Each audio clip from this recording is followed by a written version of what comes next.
From criminal to judge. One man's impossible journey back from rock bottom. They say it takes years to build a life, but only one moment to destroy it. For Jake Morrison, that moment came on a rainy Tuesday night when a drunk driver ran a red light, killing both his parents instantly. He was just 18, 3 weeks into his freshman year at State University. What happened next? Jake didn't grieve, he imploded. First came the alcohol. Bottles hidden under his dorm bed, flask in his backpack. Then cigarettes turned to something harder. Before long, Jake was buying drugs. From dealers in back alleys, skipping classes, failing exams, academic warning, academic probation. He didn't care. Nothing mattered anymore. When the money ran out, desperation took over. One night, high and hollow-eyed, he pulled a knife on a convenience store clerk. His hands shook as he grabbed the cash. He made it 2 blocks before. Police tackled him to the pavement. 6 months. That's what the judge gave him. 6 months in county jail for armed robbery. Jake Morrison, once a straight A, student with a scholarship, was now inmate 847392, sleeping on a metal bunk, eating off plastic trays, wondering how his life had fallen apart so fast.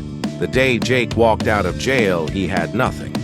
No apartment, no job, no friends who'd return his calls. The world had moved on without him. And he was a ghost haunting the ruins of his own life. There was only one place left to go, his grandfather's farm. 3 hours outside the city in a town, so small it barely had a stoplight. Grandpa Henry lived alone in the old farmhouse, where Jake's father had grown up, surrounded by cornfields and silence. You can stay as long as you need, his grandfather said simply, no judgment in his weathered eyes. But Jake brought his demons with him. He slept until noon, stared at walls, barely spoke. Some days he didn't get out of bed at all. The nightmares came regularly, his parents' funeral. The terror in the store clerk's eyes. The clang of the cell door closing. Grandpa Henry watched quietly, making extra coffee in the mornings, leaving meals outside Jake's door. And every few days he'd say the same thing. A life can fall apart in an instant, but there's no such thing as a life that can't get back up. Then he'd pause Jake in the eye and add, you can do this, son. You just need to start again. Jake wanted to believe him. He just didn't know how. It happened on a Thursday afternoon. Jake had gone into town for groceries, one of the few tasks Grandpa Henry trusted him with. On the bus ride back, 3 young men got on. Loud and aggressive, reeking of trouble. Jake recognized the look. He'd worn it himself not long ago. They targeted a man in a business suit, mid-50s, minding his own business. Started with insults, escalated to shoving, then one of them grabbed the man's wallet while another punched him in the ribs. The man crumpled and passengers looked away, including Jake. He stared out the window, jaw clenched, heart pounding. He told himself it wasn't his problem. He'd been in enough trouble. Getting involved would only bring more chaos into his life, so he did nothing. He just watched the telephone poles blur past outside. 2 days later, a police officer knocked on the farmhouse door. They needed Jake's statement witnesses, had identified him as being present. In the small interrogation room, the detective said something that hit Jake like a freight train. You know, in the eyes of the law, witnessing a crime and doing nothing can make you complicit. Silence isn't neutrality. It's a choice. The words echoed in Jake's head the entire drive home. That night, Jake couldn't sleep.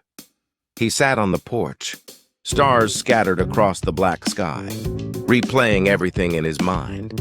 He'd been a bystander to his own life for so long, watching it fall apart, doing nothing to stop it, and today, he'd been a bystander to someone else's suffering too.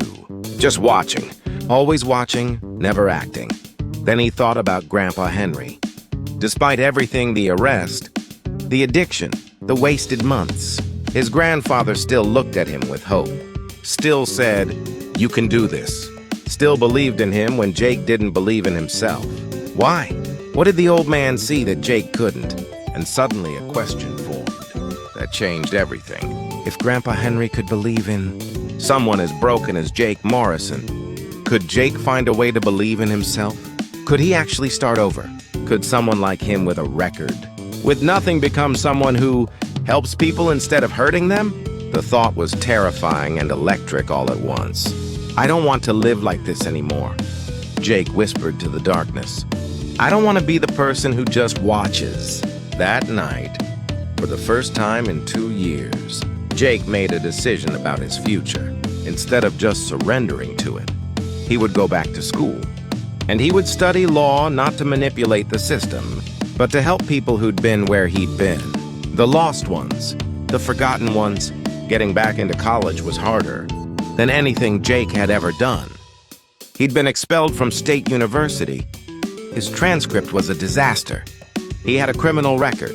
Every door seemed closed. But Grandpa Henry co-signed his community college application, and one admissions counselor saw something worth betting on. Jake got in on academic probation one semester to prove himself. He studied like his life depended on it, because it did.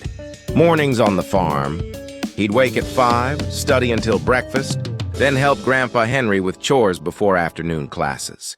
Evenings were more study contract law, constitutional history, logic, rhetoric.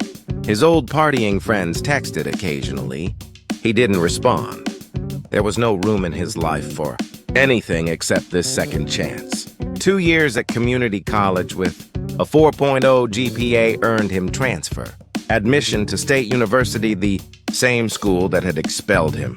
3 years later, he had his bachelor's degree. Then came law school, the hardest 3 years of his life.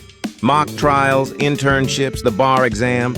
Each step felt impossible until he completed it. There were setbacks, a panic attack during finals, a night when he almost walked away from it all.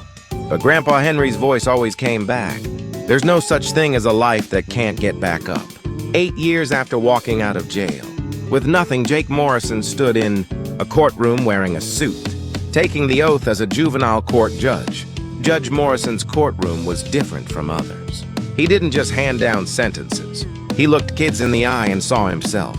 The angry ones, the scared ones, the ones who'd made terrible choices and couldn't see a way forward.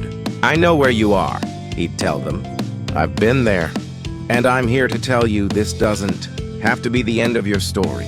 Every weekend, Jake visited juvenile detention centers. He sat with kids who reminded him of his 18-year-old self, lost, angry, convinced they were beyond saving. He shared his story not to lecture, but to offer proof that rock bottom isn't a grave. It's a foundation. One Saturday, talking to a group of teenagers at the youth center, Jake noticed a girl in the back. Arms crossed, eyes full of the same emptiness he'd once felt. After his talk, she approached him. Do you really believe people like us can change? She asked. Jake pulled out his wallet and showed her a photo of Grandpa Henry on the farm. Weathered hands on his hips, slight smile on his face. Someone believed in me when I couldn't believe in myself, Jake said. That's what changed everything. And yes, I believe in you too. Years passed. Judge Morrison became known throughout the state not for harsh sentences, but for changed lives. Kids who'd gone through his courtroom sent him graduation announcements, wedding invitations, photos of their own children. A few became lawyers themselves, inspired by the judge who'd seen past their worst moments. Grandpa Henry passed away peacefully at 89 on the same farm, where he'd given his broken grandson a home and hope. At the funeral, Jake stood before the casket, looking at the man who'd saved his life simply by refusing to give up on him. A life can fall apart in an instant, Jake said to the gathered mourners, but there's no such thing as a life that can't get back up. My grandfather taught me that. He believed it even when I didn't. Jake now keeps a photo of Grandpa Henry on his desk in Chambers. Every time he looks at it, he remembers he was once a kid who'd lost everything, made every wrong choice, hit absolute rock bottom. But one person's unwavering belief had been enough to light a path back. Now it was his turn to be that person for others to look at, broken, hurting young people, and say, you can do this. You can start again. Because if Jake Morrison could climb out of that pit, then anyone could. And that belief passed from grandfather to grandson, now from judge to countless struggling kids. That belief is what transforms lives, not harsh punishment, not giving up. Just steadfast, relentless, impossible belief that every person, no matter how far they've fallen, deserves a chance to rise again